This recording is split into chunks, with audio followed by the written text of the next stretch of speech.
भले वक्तों की बात है, किसी गांव में शेरू नामी एक नंबरदार रहा करता था। अपनी ईमानदारी की वजह से वो पूरे गांव में बहुत मशहूर था। शेरू के दो बेटे थे, एक का नाम था नोमी और दूसरा राजू। बैरूने मुल्क से तालीम मुकम्मल करने के बाद वो दोनों वापस अपने मुल्क अपने वालिद के पास पहुंचे। अपने बच्चों को पास पाकर शेरू बहुत खुश हुआ। मेरे बच्चों, तुम कितने बड़े हो गए हो। मैं आज बहुत खुश हूँ। फिर सब बातें करने लग गए। एक शाम को शेरू अकेला बैठा हुआ था। वो सोचने लगा, अब मेरे दोनों बच्चे बड़े हो गए हैं, लिहाजा अब किसी एक को नंबरदार बन जाना चाहिए। लेकिन नोमी और राजू में से कौन ये मनसब संभालेगा? अचानक शेरू के जहन में एक तरकीब आई। वो उठकर अपने बच्चों के पास गया और दोनों को 10-10 सिक्के देकर कहने लगा, सुनो मेरे बच्चों, मैं चाहता हूँ तुम दोनों ये सिक्के लेकर जाओ और इनके दुगने कमा कर लाओ, और जो 10 दिन में ये काम करके आएगा उसे मैं इस गांव का नंबरदार बना दूंगा। अब अपने बाप का दिया हुआ हुक्म पूरा करने दोनों शहर को रवाना हो गए। शहर पहुंचकर नोमी सोचने लगा, अभी बहुत वक्त पड़ा है।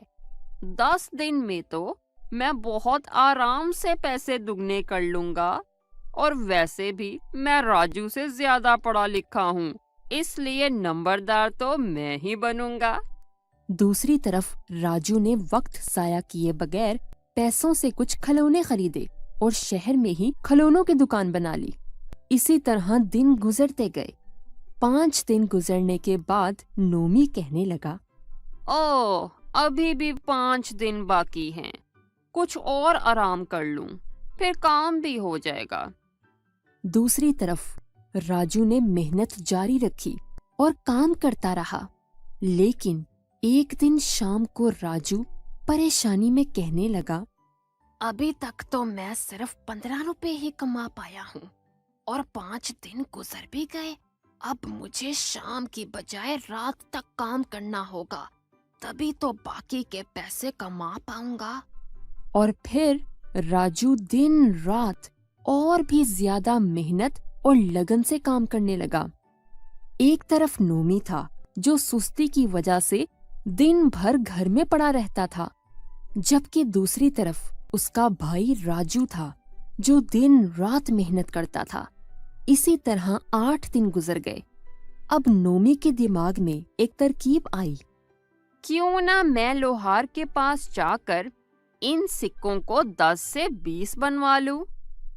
ये कहकर वो लोहार के पास जाता है और 10 सिक्कों के 20 बनवाकर गांव लौट जाता है।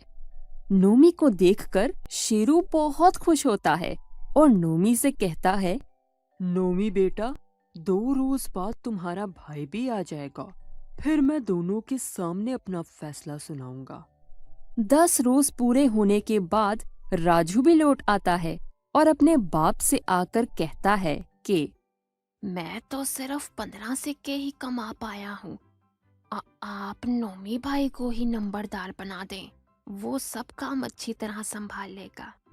ये सब सुनकर शेरू कहने लगा, मैं सब जानता हूँ कि किसने कितनी मेहनत की है, कितनी ईमानदारी से काम निभाया है। मैंने तुम दोनों पर नजर रखी हुई थी कि कौन क्या कर रहा है और कैसे ये टारगेट पूरा करता है। ये बोलकर वो राजू से कहने लगा, राजू बेटा, मुझे तुम पर नाज है।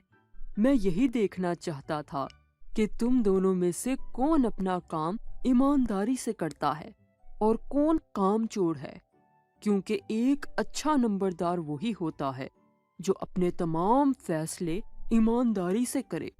इसीलिए आज से मैं तुम्हें अपने गांव का नंबरदार बनाता हूँ।